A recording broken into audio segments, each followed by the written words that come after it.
इस खंड में कुल 30 प्रश्न हैं, सभी प्रश्न करना अनिवार्य है। तो मतलब सबसे पहले साइकोलॉजी के प्रश्नों को हम हल करने वाले हैं साथियों। तो चलिए शुरू करते हैं इस वीडियो को।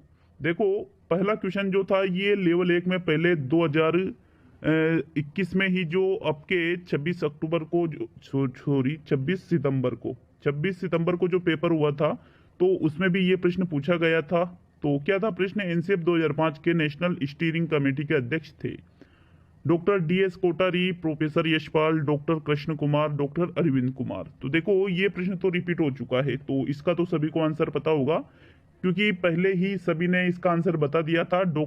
यहाँ पर डॉक्टर एस कोटारी, कृष्ण कुमार या अरविंद कुमार नहीं रहेंगे। स्टीयरिंग कमेटी के अध्यक्ष यहाँ पर कौन थे? प्रोफेसर यशपाल। मतलब सी वाला विकल्प यहाँ पर प्रश्न संख्या 1 में सही है साथियों। नेक्स्ट प्रश्न संख्या 2 पे हम बढ़े तो दूसरा जो क्वेश्चन देखिएगा, प्रश्नों का लेवल आप देख सकते हो अच्छी तरह से। दूसरा क्वेश्चन यहाँ पर था, इसमें एनसीएफ 2005 के अनुसार 10वीं, देखो जो पेपर की पीडीएफ आई है तो उसमें आपको देखने में सुविधा होगी, लेकिन मैं पढ़ूंगा एक एक शब्द को, तो आप अच्छी तरह से समझना बात को, है ना। 10वीं व 12वीं के छात्रों के लिए कुल गृह कार्य के समय की सिफारिश है 2 घंटे प्रतिदिन, 4 घंटे प्रतिदिन, 3 घंटे प्रतिदिन, 5 घंटे प्रतिदिन। अब जहां तक मेरा नॉलेज है तो एनसीएफ 2005 10वीं और 12वीं के छात्रों के लिए 2 से 5 घंटे के बीच में बताता है। अब यहाँ तो सारे ही विकल्प में है 2, 3, 4, 5, तो इस हिसाब से लगभग या तो बोनस मिलेगा इस क्वेश्चन पे या फिर 2 घंटे प्रतिदिन इसका सही आंसर माना जाएगा। तो मेरे हिसाब से इसमें ए वाला विकल्प सही है, लेकिन इस क्वेश्चन में मेरे भी ठीक है कंफ्यूजन है, कंफर्म नहीं है साथियों। नेक्स्ट प्रश्न संख्या 3 इसमें पूछा गया था, मतलब एक क्वेश्चन तो ऐसा आया है जो वाकई में अच्छा क्वेश्चन था, तो एक क्वेश्चन यहाँ पर कठिन मान सकते हो बिल्कुल। गेस्टाल्ट स्कूल के संस्थापक थे। तीसरा क्वेश्चन पूछा गया, वर्दाइमर, कोपका, कोहलर, लेविन। भाई ये बहुत ही अच्छा क्वेश्चन था, वेरी इंपॉर्टेंट क्वेश्चन है। कई सारे बच्चों ने इसमें कोहलर लगा रखा है, वर्दाइमर भी लगाया है, कोपका भी लगाया, लेविन तो किसी ने भी नहीं लगाया होगा, क्योंकि गेस्टाल्ट स्कूल के अंतर्गत 3 गेस्टाल्ट मनोवैज्ञानिक हम जिनको जानते हैं वो है वर्दाइमर, कोपका, कोहलर। लेकिन साथियों मैं आपको बताना चाहूंगा कि जो गेस्टाल्ट स्कूल है, अगर तीनों का नाम आ जाता है, मैंने आपको जब रीट के लिए साइकोलॉजी पढ़ाई थी तो तब वहां पर मैंने आपको बता रखा था कि भाई अगर तीनों के नाम आ जाते हैं तो फिर आपको कोपका को करना है तो सबसे बेटर विकल्प कोपका ही रहेगा इसमें। अगर मान लो उपरोक्त तो सभी भी रहते तो फिर हम सभी को सही कर सकते थे, लेकिन यहाँ लेविन दे दिया, मतलब प्रश्न वाकई बहुत ही अच्छे स्तर का प्रश्न है, तो यहाँ कोपका माना जाएगा। अधिकतर बच्चों ने कोलर लगा रखा है, गलत है। वर्दाइमर लगा रखा है, गलत है। कोपका यहाँ पर फर्स्ट चॉइस रहेगी आपके तीसरे क्वेश्चन में। नेक्स्ट है प्रश्न नंबर 4। देखो अच्छा क्वेश्चन अभी तक पूछे जा रहे हैं, लेकिन चौथा क्वेश्चन पूछा था, बुद्धि का बहुकारक सिद्धांत किसने दिया? थॉमसन ने, गिलफोर्ड ने, स्पीयरमैन ने और हॉवर्ड गार्डनर ने। तो देखो स्पीयरमैन ने तो द्वितत्व का दिया था, तो ये तो आंसर नहीं है। थॉमसन ने समूह तत्व का दिया था साथियों, ये भी नहीं है इसका। अब देखो यहाँ पर आपको देखना होगा कि भाई थॉमसन और गार्डनर दोनों में यहाँ कंफ्यूजन होगा आपके। तो देखो इसमें विकल्प है थॉमसन, स्पीयरमैन, गिलफोर्ड और गार्डनर। भाई यहाँ पर जो ऑप्शन होना चाहिए वो तो ऑप्शन ही नहीं है, क्योंकि यहाँ पर इंग्लिश में इन्होंने दे रखा है मल्टी फैक्टर थ्योरी। तो मल्टी फैक्टर थ्योरी यहाँ पर साथियों थॉर्नडाइक के द्वारा दी गई थी, बहुकारक वाली, लेकिन यहाँ थॉर्नडाइक तो ऑप्शन में ही नहीं है। तो थॉर्नडाइक ऑप्शन में नहीं है, तो मेरे हिसाब से या तो इस क्वेश्चन पे बोनस मिलने वाला है। भाई गिलफोर्ड इसका आंसर रहेगा नहीं, क्योंकि गिलफोर्ड ने तो संक्रिय उत्पाद का दिया था। स्पीयरमैन इसका आंसर रहेगा नहीं, क्योंकि द्वितत्व का दिया था। अब यहाँ पर थॉमसन की अगर हम बात करें साथियों, तो थॉमसन ने तो जो सिद्धांत दिया था, प्रतिमान या प्रतिदर्श का सिद्धांत दिया था, वर्ग घटक का इन्होंने जो सिद्धांत दिया था, तो यहाँ पर थॉमसन भी नहीं होना चाहिए, तो ये भी आंसर नहीं है। अब जो हॉवर्ड गार्डनर ने जो सिद्धांत दिया, तो गार्डनर ने जो सिद्धांत दिया है साथियों, उसको बहुकारक थोड़ी कहते हैं, उसको तो मल्टीपल फैक्टर नहीं कहते, उसको मल्टीपल इंटेलिजेंस थ्योरी कहा जाता है साथियों। मतलब यहाँ पर गार्डनर भी फिर हम गार्डनर ही लगाएंगे, तो फर्स्ट चॉइस इसमें रहेगी गार्डनर, मतलब डी वाला विकल्प इसमें सही माना जाएगा, या फिर इस क्वेश्चन पर क्या दिया जाएगा? बोनस दिया जाना चाहिए साथियों। नेक्स्ट पांचवा क्वेश्चन अगर हम देखें तो प्रश्न नंबर 5 है, अभिप्रेरक है, मोटिव्स आर, व्यवहार का आंतरिक स्रोत, व्यवहार का बाह्य स्रोत, व्यवहार का वास्तविक स्रोत और इनमें से कोई नहीं। तो भाई इनमें से कोई नहीं को तो हम हटा देते हैं। अब अभिप्रेरक तो भाई वास्तविक बाह्य स्रोत नहीं होता है, अभिप्रेरक इंटरनल सोर्स ऑफ बिहेवियर, मतलब अभिप्रेरक आंतरिक स्रोत होते हैं व्यवहार के। अर्थात यहाँ पर जो ए वाला विकल्प है उसको सही माना जाएगा। ये भी इतना ज्यादा कोई डीप क्वेश्चन नहीं था, बाकी 2-3 क्वेश्चन तो अच्छे खासे इसमें अभी तक आ चुके हैं 5 में से। नेक्स्ट छठे क्वेश्चन की अगर हम बात करें तो छठा क्वेश्चन है इसमें, ये देखिए प्रश्न नंबर 6 को। पियाजे के अधिगम के संज्ञानात्मक सिद्धांत के अनुसार वह प्रक्रिया जिसके द्वारा संज्ञानात्मक संरचना को संशोधित किया जाता है कहलाती है। इसकी माँ समायोजन, प्रत्यक्षण, समावेशन। तो भाई जहां पर संज्ञानात्मक संरचना को, ठीक है, संज्ञानात्मक संरचना को संशोधित किया जाता है उसको हम क्या कहते हैं साथियों? स्कीमा या प्रत्यक्षण तो कहेंगे नहीं, समायोजन कहेंगे या समावेशन कहा जाएगा उसको। तो उसको समायोजन नहीं कहा जाता है, उसको समावेशन कहा जाता है मित्रों। मतलब डी वाला विकल्प आपके प्रश्न संख्या 6 में बिल्कुल सही है। नेक्स्ट आगे बढ़ेंगे प्रश्न नंबर 7 की। तो साथियों प्रश्न नंबर 7 है आपके, शिक्षक का असहानुभूतिपूर्ण तथा कठोर दृष्टिकोण प्रभावित करता है स्वास्थ्य को, गृह कार्य को, समायोजन को और अभिरुचि को।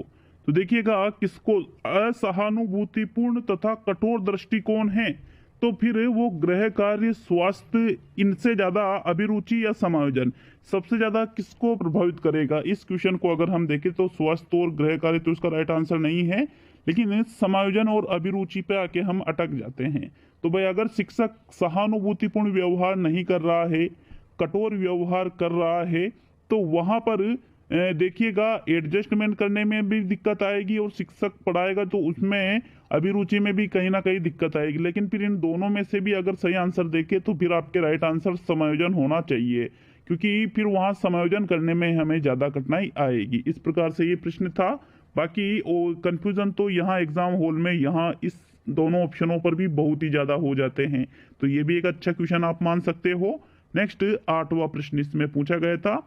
देखो 8वां प्रश्न यहाँ अच्छे से दिख रहा है। The term of emotional intelligence is given by Daniel Goleman, Terman, beneath और गाल्टन। अर्थात यहाँ पर जो भावात्मक बुद्धि की बात की जा रही, इमोशनल इंटेलिजेंस मतलब भावात्मक बुद्धि किसके द्वारा दी गई थी? तो भावात्मक बुद्धि के बारे में यहाँ पर किसके द्वारा बताया गया है साथियों? डेनियल गोलमैन के द्वारा बताया गया है। ए वाला विकल्प आपके बिल्कुल सही है, इंग्लिश में भी यहाँ पर है। देखो बाकी यहाँ भावात्मक बुद्धि की बात की जा रही है तो डेनियल गोलमैन के अलावा बिल्कुल जिनका भी ये पेपर था अच्छी खासी जानकारी थी, जॉन मेयर और पीटर सेलोवी भी यहाँ पर इन्होंने लिख रखा है, लेकिन यहाँ ऐसा ऑप्शन में है ही नहीं, तो फिर हम डेनियल गोलमैन को सही करेंगे। ठीक है, नेक्स्ट आगे बात करते हैं। अगला कौन सा? 9वां प्रश्न है। तो 9वां प्रश्न अच्छे से दिख नहीं रहा होगा, लेकिन मैं पढ़ देता हूं तो देखिएगा। जिस प्रक्रिया से व्यक्ति मानव कल्याण के लिए परस्पर निर्भर होकर व्यवहार करना सीखता है वह प्रक्रिया है सामाजिकरण, वैयक्तिक मूल्य, भाषाई विकास, सामाजिक परिपक्वता। देखो अच्छा क्वेश्चन है, लेकिन आसानी से कर सकते थे कि भाई जो व्यक्ति है वो मानव कल्याण के लिए परस्पर निर्भर होकर व्यवहार करना सीख रहा है। तो परस्पर मतलब एक दूसरे पर निर्भर होना, तो ये कहीं ना कहीं सोशियलाइजेशन के अंतर्गत, सोशियोलाइजेशन के अंतर्गत आ जाएगा। सामाजिकरण यहाँ पर आपका बिल्कुल सही आंसर रहेगा साथियों इस क्वेश्चन में। नेक्स्ट अगला क्वेश्चन देखेंगे। तो अगला क्वेश्चन देखिएगा, इस क्वेश्चन को मैंने कई बार कर रखा था, अच्छे से दिख नहीं रहा होगा बट मैं अच्छे से आपको पढ़ दूंगा तो देखिएगा। इस पेज में थोड़ी मिस्टेक है। एक विद्यार्थी अपने समकक्ष व्यक्तियों के समूह के प्रति आक्रामक व्यवहार करता है और विद्यालय के मानदंडों को नहीं मानता है। इस विद्यार्थियों को जिस सहायता की आवश्यकता है वह है मनोगत्यात्मक क्षेत्र, साइकोमोटर डोमेन, भावात्मक क्षेत्र, अफेक्टिव डोमेन, फिर उसके बाद में उच्च स्तरीय चिंतन कौशल, हायर ऑर्डर थिंकिंग स्किल, संज्ञानात्मक क्षेत्र, कोग्निटिव डोमेन। तो देखो अगर कोई विद्यार्थी आक्रामक व्यवहार कर रहे हैं मतलब कहीं ना कहीं उसकी भावना से संबंधित चीज है, विद्यालय के मानदंडों को नहीं मान रहे, तो बिल्कुल 101% भावात्मक क्षेत्र इसका राइट आंसर रहेगा अफेक्टिव डोमेन के अंतर्गत। तो बी वाला विकल्प इस क्वेश्चन में सही है साथियों। नेक्स्ट प्रश्न नंबर 11 पे आते हैं। देखो यही एक ऐसा पेज है जिसमें अच्छे से नहीं दिखाई दे रहा है, बाकी अच्छे आपको दिख जाएंगे। तो अगला क्वेश्चन इसमें है, एक बालक सामाजिक रूप से पूर्णतः विकसित माना जाएगा यदि वह अपने परिवार के सदस्यों के साथ स्वस्थ संबंध नहीं रखता या रखती। गलत है बिल्कुल ये तो। अपने साथियों के बीच लोकप्रिय नहीं है, ये भी गलत हो रहा है। समाज में विभिन्न प्रकार के व्यक्तियों के साथ किस प्रकार व्यवहार करना चाहिए जानता हो या जानती हो, बिल्कुल सही बात है ये तो। वह अपना अधिकांश समय कंप्यूटर के साथ व्यतीत करता है या करती है, ये भी गलत है। मतलब एक ही ऑप्शन यहाँ पर हमें सही देखने को मिला है और वो है सी वाला, कि भाई जो सामाजिक रूप से पूर्णतः विकसित है वो विभिन्न प्रकार के व्यक्तियों के साथ अच्छा व्यवहार, किस प्रकार से उसको व्यवहार करना है इस चीज की जानकारी अगर उसे है तो मतलब वो भावनात्मक रूप से अच्छा है, विकसित है। तो चलिए अगला क्वेश्चन देख लेते हैं। अगला क्वेश्चन है 12वां प्रश्न। मानव विकास का संबंध नहीं है स्मृति का विकास से, अवबोध की क्षमता से, तर्क एवं निर्णय से, शिक्षार्थी के वजन एवं ऊंचाई से। तो भाई मानव विकास स्मृति के विकास से भी इसका संबंध होता है, अवबोध की क्षमता से भी होता है, तर्क और निर्णय लेना भी है। लेकिन एक छात्र के वजन और ऊंचाई तो ये विकास से संबंधित नहीं है, बल्कि weight and height of the student ये किससे संबंधित है साथियों, ये ग्रोथ वृद्धि से संबंधित है। इसलिए आपके चौथा विकल्प इसमें सही माना जाएगा प्रश्न नंबर 12 में, क्योंकि ये वृद्धि की विशेषता है न कि विकास की। बाकी तीनों विशेषता विकास की है। तो चलिए अगला क्वेश्चन 13वां प्रश्न देखेंगे। 13वां प्रश्न। एक शिक्षक अपने विद्यार्थियों की सदैव इस रूप में मदद करता है कि वे एक विशेष क्षेत्र से प्राप्त ज्ञान को दूसरे विषय के क्षेत्रों के ज्ञान के साथ जोड़ सके। इससे जो वृद्धि होती है वह है ज्ञान का सह संबंध एवं अंतरण, वैयक्तिक भिन्नता, पुनर्बलन और शिक्षार्थी स्वायत्तता। स्वायत्तता मतलब स्वतंत्रता से लिया जाता है। तो वही प्रश्न 13वां कह रहा है कि क्या है, शिक्षक अपने शिक्षार्थियों को इस रूप में सदैव मदद करता है कि एक विशेष क्षेत्र से प्राप्त ज्ञान दूसरे विशेष क्षेत्र में जोड़ सके। तो कहीं ना कहीं संबंध को ये प्रकट कर रहा है साथियों, और जहां पर संबंध की बात की जा रही है तो हमें ए वाला विकल्प मिल रहा है बिल्कुल, ज्ञान का सह संबंध एवं अंतरण। अंतरण का मतलब ट्रांसफर से लिया जाता है साथियों, ऊपर लिखा होगा ट्रांसफर, ये देखिए ये ट्रांसफर, ठीक है। ट्रांसफर मतलब अंतरण मतलब स्थानांतरण भी होता है। तो ए वाला विकल्प इसमें 13वें में बिल्कुल सही है। नेक्स्ट प्रश्न नंबर 14 क्या पूछा गया था देखिएगा। किशोरावस्था के दौरान विकासात्मक परिवर्तनों के फलस्वरूप होने वाली एक मुख्य समस्या है। One of the prominent problems due to the development changes during adolescent period is. तो अभिप्रेरणा की कमी, अभिरुचि की कमी, सहयोग की कमी, समायोजन की कमी। तो साथियों किशोरावस्था में विकासात्मक परिवर्तन जो होते हैं उसमें सबसे ज्यादा जो मुख्य समस्या आती है वो है समायोजन की कमी, क्योंकि किशोरों को या किशोरियों को अनेक प्रकार की समायोजन से संबंधित समस्याओं का सामना करना पड़ता है। मतलब डी वाला विकल्प 14वें प्रश्न में बिल्कुल सही है। नेक्स्ट प्रश्न नंबर 15। तो 15वां प्रश्न है, निम्नलिखित में से कौन व्यवहारवादी मनोविज्ञानी नहीं है? जेरोमेस Brunner, E.L. Thorndike, I.P. Pavlov और B.A.P. स्किनर। तो भाई मैंने अच्छी तरह से बता रखा था इन चीजों को। तो थॉर्नडाइक है, पावलोव है, स्किनर है, ये सभी व्यवहारवादी मनोवैज्ञानिक है, लेकिन जेरोमेस ब्रूनर संज्ञानवादी मनोवैज्ञानिकों के अंतर्गत आते हैं। किसके अंतर्गत? संज्ञानवादी के अंतर्गत। मतलब ए वाला विकल्प यहाँ बिल्कुल सही रहेगा साथियों, प्रश्न संख्या 15 में जेरोमेस ब्रूनर। तो चलिए 16वां क्वेश्चन देखेंगे, प्रश्न संख्या 16। शारीरिक गुणों के आधार पर व्यक्तित्व का वर्गीकरण किसके द्वारा किया गया? केटल, युंग, आलपोर्ट और क्रेशमर।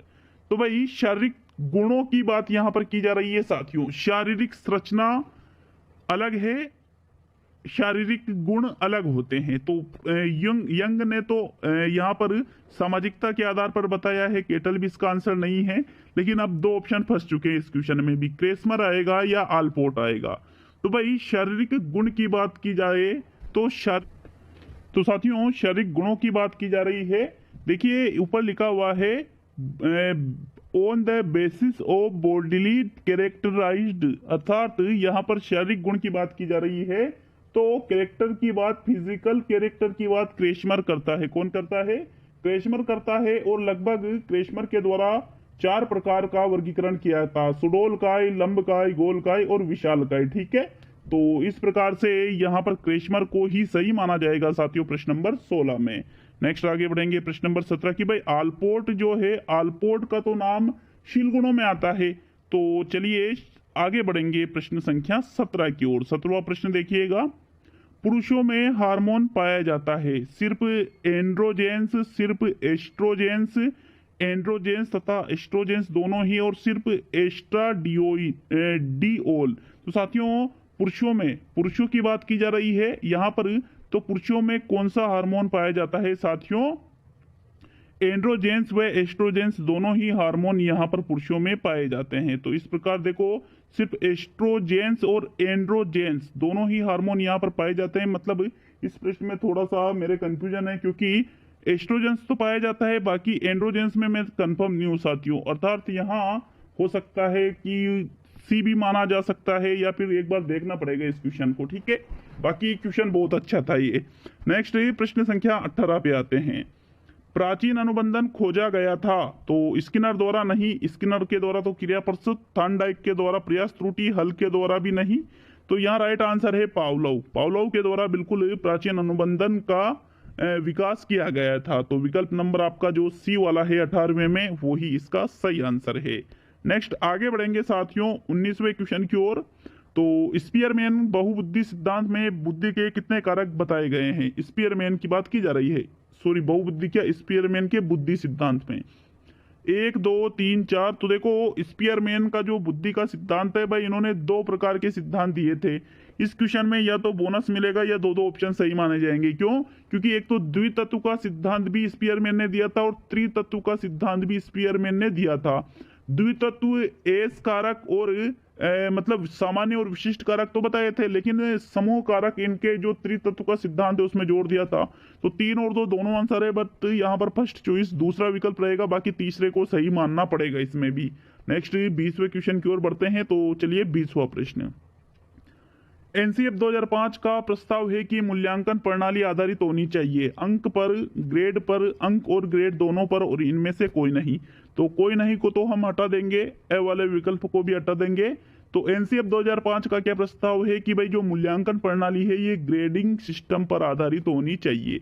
बी वाला विकल्प आपके 20वें क्वेश्चन में सही माना जाएगा साथियों। नेक्स्ट प्रश्न संख्या 21।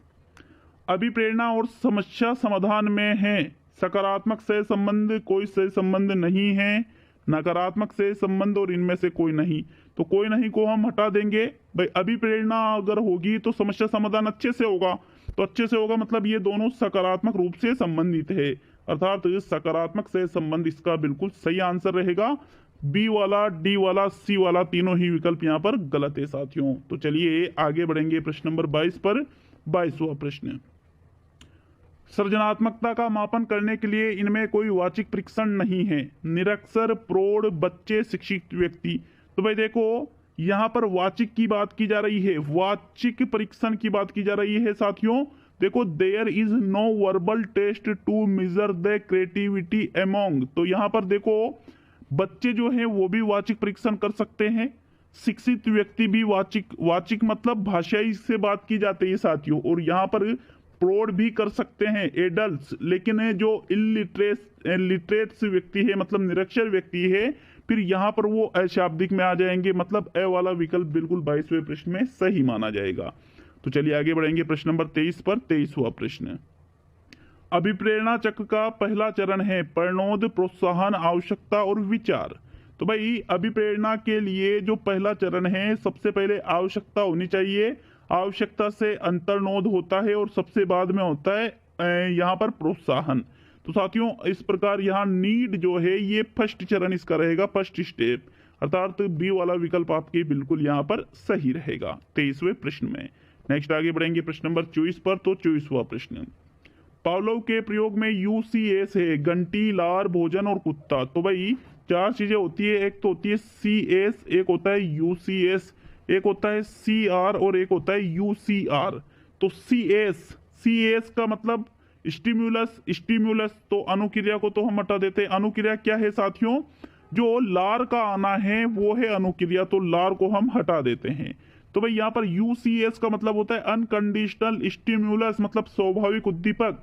तो स्वाभाविक उद्दीपक क्या है? भोजन है। और सीएस पूछता तो फिर हम घंटी कर देते, मतलब बी वाला विकल्प यहाँ पर बिल्कुल सही आंसर है प्रश्न नंबर 24 में। नेक्स्ट आगे बढ़ेंगे प्रश्न नंबर 25 पर। 25वां प्रश्न। निम्नलिखित में से कौन सा नियम थॉर्नडाइक द्वारा नहीं दिया गया? अभ्यास का नियम, प्रभाव का नियम, तैयारी का नियम और प्रतिक्रिया का नियम। तो देखो यहाँ पर अभी जो साइकोलॉजी की मैंने क्लासें चला रखी है, फर्स्ट ग्रेड के लिए, सेकंड ग्रेड के लिए, या फिर आप कह सकते हो सी टेट के लिए, वो काफी ज्यादा उपयोगी है। यूपी टेट के लिए, एमपी टेट के लिए, अन्य किसी भी शिक्षक भर्ती के लिए संपूर्ण कोर्स निःशुल्क शुरू किया गया है साथियों। अभी 5-6 क्लासें हुई है। अगर आप चाहते हो तो बिल्कुल आप जुड़ सकते हो। अभी यही चीजें चल रही है उसमें। तो अभी मैंने आपको वहां पर तैयारी का नियम, लॉ ऑफ रेडीनेस सुबह ही पढ़ाया था। तो ये तो है, अभ्यास का नियम प्रभाव का भी है, लेकिन प्रतिक्रिया का नियम थॉर्नडाइक ने नहीं दिया है। मतलब डी वाला विकल्प आपका बिल्कुल आंसर सही रहेगा 25वें में। नेक्स्ट प्रश्न नंबर 26, अधिगम के अंतःदृष्टि सिद्धांत के प्रतिपादक कौन थे? थॉर्नडाइक, स्किनर, पावलोव और कोहलर। तो भाई अंतःदृष्टि का सिद्धांत का मतलब यहाँ पर बात की जा रही है इनसाइट थ्योरी। इनसाइट थ्योरी यहाँ पर किसके द्वारा दी गई थी? कोहलर के द्वारा की दी गई थी। कोपका और कोहलर, यहाँ पर कोहलर ही ऑप्शन में है भाई। कोपका, कोहलर या फिर अन्य चीज की बात की जाए तो फिर वो अलग है, लेकिन कोहलर है तो कोहलर को ही सही करेंगे। मतलब डी वाला विकल्प आपके 26वें प्रश्न में सही रहेगा। नेक्स्ट आगे बढ़ेंगे प्रश्न नंबर 27 पर। तो 27वां प्रश्न नंबर 27 है, कार्यात्मक प्रतिबद्धता सिद्धांत में मुख्य कारक निम्न में से कौन सा है? आकृतिकरण, बहिर्गमन, पुनर्बलन, स्रोता आपूर्ति। तो भाई यहाँ पर कार्यात्मक प्रतिबद्धता ऑपरेंट कंडीशनिंग थ्योरी की बात की जा रही है। तो क्रिया प्रसूत अनुबंधन है। क्रिया प्रसूत अनुबंधन किसने दिया था? स्किनर ने। और स्किनर ने अपने सिद्धांत में सबसे ज्यादा महत्व पुनर्बलन पर दिया है। बी वाला विकल्प 27वें प्रश्न में बिल्कुल सही है। नेक्स्ट 28वां क्वेश्चन देखेंगे साथियों, ये देखिएगा, निम्नलिखित में से आत्म संप्रत्यय की कौन सी विशेषता महत्वपूर्ण नहीं है? आत्म संप्रत्यय व्यवस्थित होता है, आत्म संप्रत्यय के विशिष्ट लक्ष्य होते हैं, आत्म संप्रत्यय बहुआयामी होती है और आत्म संप्रत्यय स्थायी होता है। तो भाई यहाँ पर ये देखिएगा, होती आत्म संप्रत्यय की बात की जा रही है सेल्फ कॉन्सेप्ट। तो सेल्फ कॉन्सेप्ट व्यवस्थित है, बिल्कुल सही है, विशिष्ट लक्ष्य भी है, बहुआयामी है, लेकिन स्थायी नहीं होता है, क्योंकि ये सेल्फ रेस्पेक्ट समय समय पर ये चेंजेज होता रहता है, इसमें चेंजेस बदलाव आता रहता है। इसलिए डी वाला विकल्प 28वें प्रश्न में बिल्कुल सही है। नेक्स्ट 29वां क्वेश्चन मित्रों, वह सिद्धांत जिसमें किसी समस्या के तात्कालिक समाधान को प्रमुखता दी जाती है वह है सामीप्यता का सिद्धांत, अनुबंधन का सिद्धांत, सूझ का सिद्धांत, सक्रिय अनुक्रिया अधिगम का सिद्धांत। तो भाई तात्कालिक समाधान की अगर बात की जाए तो देखो, तात्कालिक समस्या समाधान की बात करें तो कितनी बार पूछेगा यार, इनसाइड थ्योरी है, इसमें तो सूझ का सिद्धांत आएगा, कोई डाउट नहीं है, क्योंकि समस्या के तात्कालिक समाधान पर सूझ का सिद्धांत बल देता है। बिल्कुल 100% डी वाला विकल्प इसमें सूझ का सिद्धांत माना जाएगा। इसमें सूझ के सिद्धांत से 3-4 प्रश्न लिए गए हैं भाई, इतने क्वेश्चन एक ही सिद्धांत से, चलो कोई नहीं। नेक्स्ट 30वां और अंतिम क्वेश्चन पूछा था, अधिगम के संबंध में कौन उपयुक्त नहीं है? तो मतलब पेपर अच्छा था, बिल्कुल अच्छा था पेपर, पहले के मुकाबला हम कह सकते हैं अच्छा था पेपर। मतलब अधिगम पर परिपक्वता का प्रभाव नहीं पड़ता, अभिप्रेरणा से अधिगम में वृद्धि होती है, समस्या समाधान अधिगम का उच्चतम स्तर है, अधिगम व्यवहारगत परिवर्तन होता है। तो देखो, अधिगम में व्यवहारगत परिवर्तन होते हैं, सही बात है। अभिप्रेरणा से अधिगम